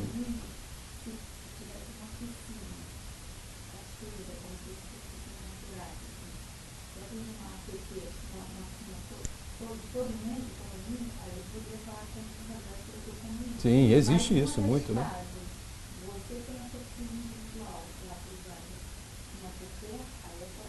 Nenhuma construção em APP pode ficar. Nenhuma. Ela tem que ser demolida. Como não tem fiscalização, quem sabe um dia pega. Tá? Por exemplo, existe fiscalização em alguns lugares. É impressionante. Visconde de Mauá, por exemplo, aqui no Rio de Janeiro, é impressionante. Você começa uma obra, aparece um fiscal. E com a fita métrica. Vai lá, mexer e tal. Porque a APP em Rio é 30 metros, né? A medida mínima. 30 metros para cada margem você tem que deixar mato. Você não pode construir nada. Então tem certos terrenos que você tem que saber comprar, né? Você vai comprar um terreno em Itaipá, vai o cara ver o corretor, meu irmão, esse terreno é ótimo, tem uma fonte de água, uma mina. Eu falei, meu irmão, tem um terreno ao lado aí. Porque se tem uma mina, 50 metros eu não posso construir. O terreno é de 30 metros, eu vou construir na rua, né? Mas o cara te vendeu isso, você não sabia, vai reclamar depois. Você tem que saber o que está comprando. Porque já está desmatado, para você, já está desmatado, já pegou aquilo desmatado, vai começar a construir a sua casa, passa o fiscal ali, meu irmão. Olha aqui, fita métrica, olha só, tem que recuperar a mata. Mas eu vou construir onde? Sei lá mesmo. Aqui é mata e acabou. A lei é lei, pô, é lei. Então saber o que está comprando, e ninguém sabe. É uma coisa impressionante. Você vai em Mauá, que tem essa fiscalização, às vezes você chega num terreno, a casa do cara é um negócio fino, assim, encostado na rua. Aí tem gente, meu Deus, o terreno lindo, o cara construiu aqui. Eu falei, meu irmão, soma aí 30 metros. Aposto que o rio está ali em 30 metros. Por isso que ele não pôde construir. Ele até tentou. Mas chegou o fiscal, meu irmão, olha só, até aqui não pode construir. Aí o cara constrói um negócio vertical, reto, para poder comportar a família toda, grudado na estrada, que paga aquela poeirada toda quando não chove e tal. Aí fica tudo, que cara imbecil, que cara burro, veio construir logo aqui, não, jamais, não, meu irmão, não teve jeito, o terreno que ele tem é esse. E olha, é impressionante como em alguns lugares realmente a fiscalização funciona. Tá? A grande maioria não funciona. Então, o que você tem aqui é um questionamento importante, a primeira corresponsabilidade. Segunda corresponsabilidade, a mais conhecida, principalmente para quem já fez prova para BNDES, INEP, Banco do Brasil, Caixa Econômica Federal, que é a corresponsabilidade das instituições financeiras. Instituição financeira que dá crédito para a atividade, aí vem o chavão, potencialmente causadora de significativa degradação ambiental. Instituição financeira que dá crédito para a atividade, potencialmente causadora de significativa degradação ambiental, deverá exigir do financiado adequação ambiental, sob pena de corresponsabilidade. Está certíssimo, claro. Ok? Então isso já caiu no BNDES milhões de vezes. Já caiu na prova de parecer, já caiu na prova discursiva de perguntas, já caiu na prova de múltipla escolha e vai continuar caindo. Porque o BNDES dá crédito para a construção dessas fábricas, ferrovias, rodovias, portos, né? E que pode causar dano ambiental. Atividade causadora de dano ambiental, atividade causadora de potencial dano ambiental. BNDES, FINEP, que é outra estatal federal que dá investimento para inovar e para inovação, FINEP, Banco do Brasil, Caixa Econômica e instituições privadas, né? Instituições privadas financeiras, qualquer uma. Exatamente. Quer dizer, eu vou condicionar o financiamento ao avançar do licenciamento ambiental. Muito comum, inclusive, isso. E aí vocês, vou liberando conforme a licença vai andando. Não vou te botar essa grana toda na mão e depois você não pede licença e eu entro pelo canto. Tá? Por isso que eu falo genericamente adequação ambiental. Que às vezes não é nem a licença. Por exemplo, olha só, volta lá naquela lei de biossegurança. Tem um artigo lá excelente quanto a isso. 11.105 de 2005. Olha o parágrafo 4º do artigo 2º. Biossegurança, né? Atividade potencialmente causadora de significativa degradação ambiental. Olha o que fala, exatamente isso. Parágrafo 4º do artigo 2º da 11.105 de 2005. As organizações públicas e privadas, nacionais, estrangeiras ou internacionais, logo qualquer instituição financeira, financiadoras ou patrocinadoras de atividades ou de projetos referidos no caput desse artigo, devem exigir a apresentação de certificado de qualidade em biossegurança, emitido pela CTN-Bio, um dos órgãos mais importantes em matéria de biossegurança, federal ele, sob pena de se tornarem corresponsáveis pelos eventuais efeitos decorrentes do descumprimento desta lei. Então, olha só, vem uma instituição científica e pede dinheiro emprestado à FINEP, pede crédito, para fazer pesquisa com a OGM. O que a FINEP tem que fazer para emprestar o dinheirinho dela, financiar esse projeto e dormir tranquila? Cadê o seu CQB, meu filho? Cadê o quê? Certificado de qualidade em biossegurança. Ah, não tenho não, senhor. Então não posso liberar. Se eu libero sem o CQB, eu sou corresponsável. Pô. Eu não estou afim de assumir isso. Então, olha só, gostei do projeto, mas faz o seguinte, primeiro vai lá na CTN-Bio, que é o órgão do Ministério da Ciência e Tecnologia, e se cadastra lá, meu irmão, e consegue o seu certificado de qualidade em biossegurança. Depois você volta aqui, que eu libero esse financiamento. Senão eu vou ser responsabilizado. E mais, vou ser responsabilizado solidariamente, que é mais radical ainda, porque na mesma 11.105, olha o artigo 20. Sem prejuízo da aplicação das penas previstas nesta lei, os responsáveis pelos danos ao meio ambiente e a terceiros responderão solidariamente por sua indenização e reparação integral, independentemente da existência de culpa. Aí eu te pergunto, vamos pedir a reparação do dano ambiental à instituição científica ou financeira? Pô, lógico que vai todo mundo na financeira, pô. Responsabilidade solidária.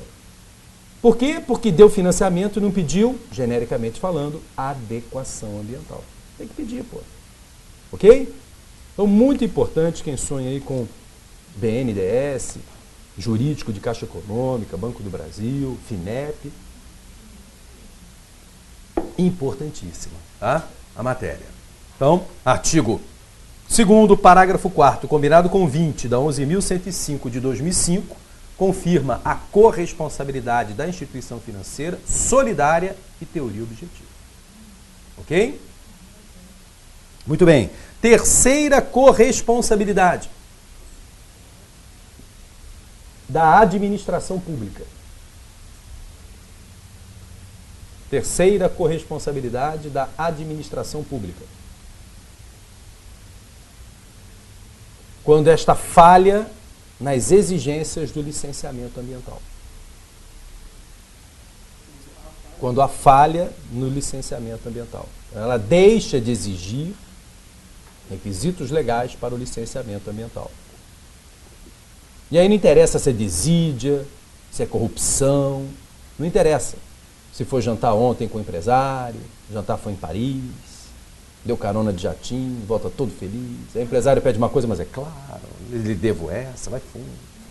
Mas e aí, né, vai fundo. Aí vem a lambança, vem o Ministério Público, cadê o licenciamento? Cadê as exigências do licenciamento? Pô, meu irmão, o poder público, vem cá, como é que você me dá uma licença dessa? Quem é que assinou isso? Cadê a evolução patrimonial do cara? Quanto é que ele ganha? Meu Deus, olha só. Aí pronto, um dia a casa cai, como a gente fala, né? Um dia a casa cai, pô. Ok? Quer dizer, perfeito, e a responsabilidade vai ser do Estado. Corresponsável, solidária. E entre o governo que tem dinheiro, né? E uma empresária, você vai processar quem? Vai processar o governo, pô. Corresponsabilidade ambiental. Terceira corresponsabilidade, da máquina que falha nas exigências legais para o licenciamento ambiental. E atenção, não me traga aqui o autolicenciamento, tá? Não tem nada a ver com corresponsabilidade. No autolicenciamento, o Estado é o responsável direto. Porque no autolicenciamento, o Estado é empreendedor e licenciador ao mesmo tempo. Então é lógico que é ele que vai responder. Não tem nada de corresponsabilidade aqui. Exemplo perfeito de autolicenciamento, a licença dada pelo IBAMA para a União construir Belo Monte, que foi envolto de várias discussões. O IBAMA não queria dar a licença, o presidente Lula pressionou, e não sei se estão lembrados, a licença foi dada quando o IBAMA estava em greve. Impressionante, né? Quer dizer, o funcionário responsável em greve não foi, entrou alguém lá, apertou o botão e a licença foi dada. Sensacional, né? Essa foi trágica, não sei se estão lembrados disso, né? Quer dizer, e aí você tem o quê? A responsabilidade da União, claro, porque ela é empreendedora e licenciadora ao mesmo tempo, né? E é um perigo, né? O autolicenciamento é um perigo por causa disso. Quem vai dar o licenciamento tem cargo em comissão, pô. E aí, libera, senão exonera e bota outro no lugar. E aí o cara acaba não fazendo as exigências necessárias para a obra do próprio Estado. Ok? Então está aí a colocação da corresponsabilidade, poluidor indireto, poluidor pagador. Vamos avançar. Usuário pagador. Quarto princípio. Usuário pagador. Vamos achar esse princípio especialmente em matéria de recursos hídricos. Não é fechado em recurso hídrico, mas eu só tenho um exemplo do recurso hídrico para te dar, do usuário pagador. 9433, mais uma vez, de 97, aquela que diz que a água é um bem público, estão lembrados? 9433, de 97, artigo 1º, item 2. O item 1 é aquele que fala que a água é um bem de domínio público, né? Agora olha o item 2. A água é um recurso natural limitado dotado de valor econômico. Dotado de valor econômico. Item 2 do artigo 1º da 9433 de 97. E atenção, essa lei foi feita exatamente para isso. O objetivo da 9433 foi disciplinar a outorga do uso dos recursos hídricos. Cobrar por usar os recursos hídricos. Por exemplo, e é o exemplo número 1, né, no país, a CSN, Companhia Siderúrgica Nacional, Volta Redonda, aqui no nosso estado, faz a derivação das águas do Rio Paraíba do Sul para esfriar as suas caldeiras. Ela usa, então, a água no seu processo produtivo para ganhar dinheiro, pô. Muito bem, vai pagar pelo uso dessa água. Já existe lá, fixado, existe um comitê de bacia hidrográfica do Vale do Paraíba do Sul, fixou esse valor, já se cobra, já se paga. Então foi o primeiro caso no Brasil, e essa lei veio para isso, para regulamentar essa cobrança. Então é o usuário pagador. O senhor está usando o recurso natural para a produção, vai pagar por isso. Várias produções usam a água, né, para esfriar as suas caldeiras, seus fornos, né? A indústria automobilística usa água para banhar o veículo em produtos químicos, misturar. A água vai para um tanque de decantação e tal, tira os produtos, libera a água e devolve, mas está usando, tem que pagar, pô. Não, o dinheiro do fundo, ele vai para. O dinheiro do fundo de meio ambiente é das multas ambientais. O dinheiro da outorga dos recursos hídricos, teoricamente, deve ser entregue aos comitês de bacias hidrográficas para eles aplicarem na bacia hidrográfica que está sendo utilizada, em matéria de recurso hídrico, tá? Que é o que eu conheço o exemplo concreto aqui. Então, teoricamente, o dinheiro usado aqui dessa outorga vai para o Comitê de Bacia Hidrográfica do rio em questão, da bacia hidrográfica em questão, que será revertido na utilização daquela bacia. Da usina de Angra dos Reis, o que tem? Então certamente... Pois é, aí teria que ver, né? Porque já não é um recurso... A 9433 está regulamentando os rios, tá? Em matéria de água do mar, você tem toda uma legislação própria, toda uma legislação referente ao tema. Não sei dizer se lá existe algo similar a isso. E não sei dizer se essa legislação da 9433 teria aplicação em relação à água do mar, em matéria de uso do seu processo produtivo. Porque eu sou em conta da doutrina falando dos rios, a utilização dos recursos hídricos internos, dos rios nacionais. É questão de verificar. Existe uma lei sobre poluição marinha. Podemos encontrar lá, de repente, uma solução. Posso pesquisar e vejo se efetivamente tem isso. O reator fica banhado, né? Ele fica banhado em água perfeitamente, né? E água salgada é a do mar, então teria que ver se teria aplicação ou não. Eu não vejo nenhum estudo da 9433 que liga a água do mar. Mas existem leis específicas sobre poluição marinha, inclusive tratados internacionais. Questão de verificar. Tá? Por isso que eu volto a insistir. O exemplo que eu conheço é esse aqui.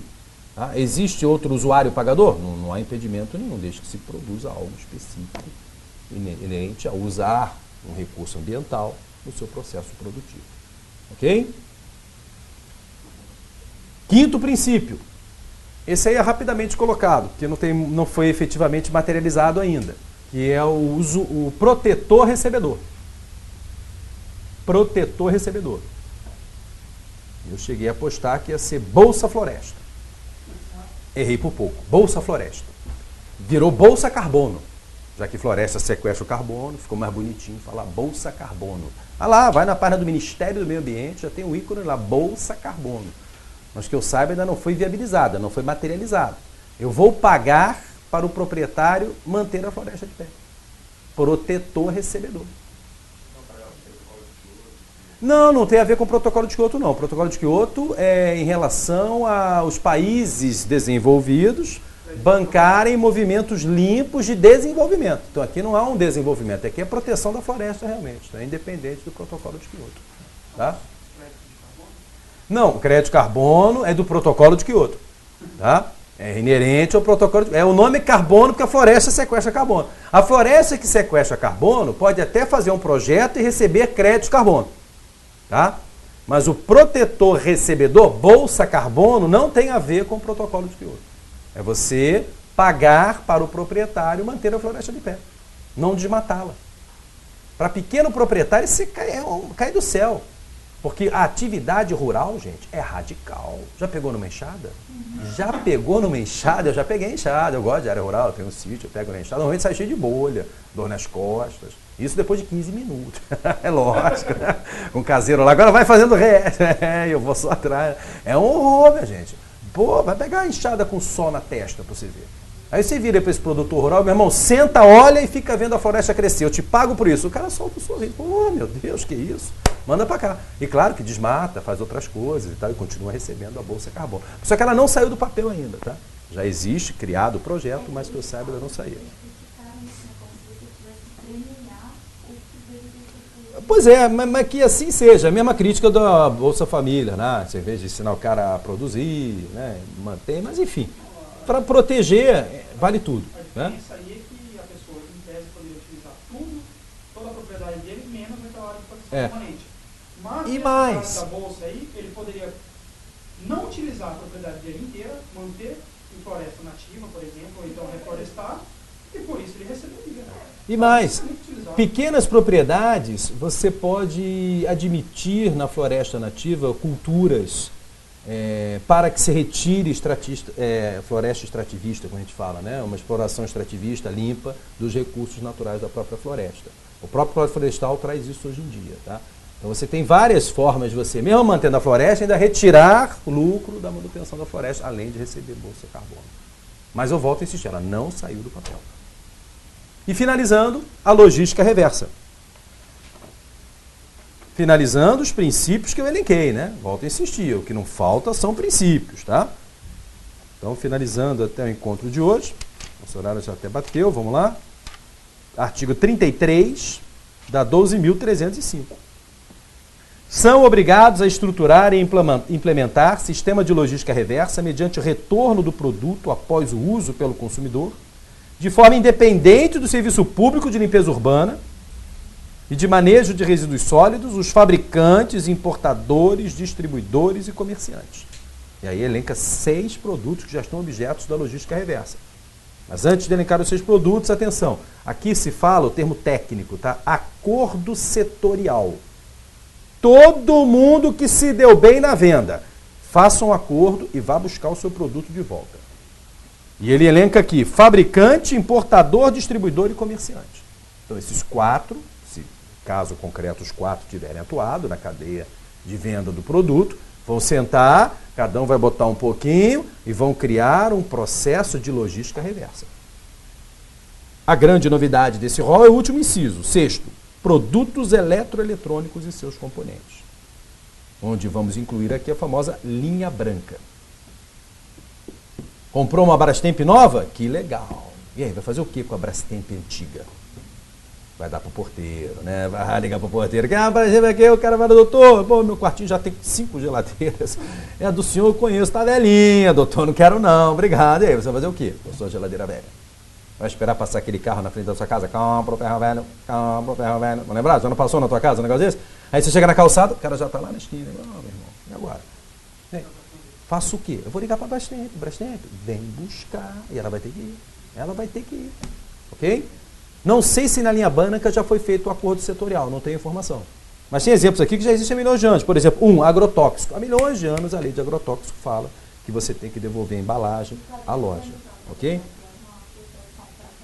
Tenho, mas é aquela história, na área rural, porra, infelizmente, a embalagem do agrotóxico ou o cara enterra ou usa para fins outros absurdos, como por exemplo tocar água para beber. Né?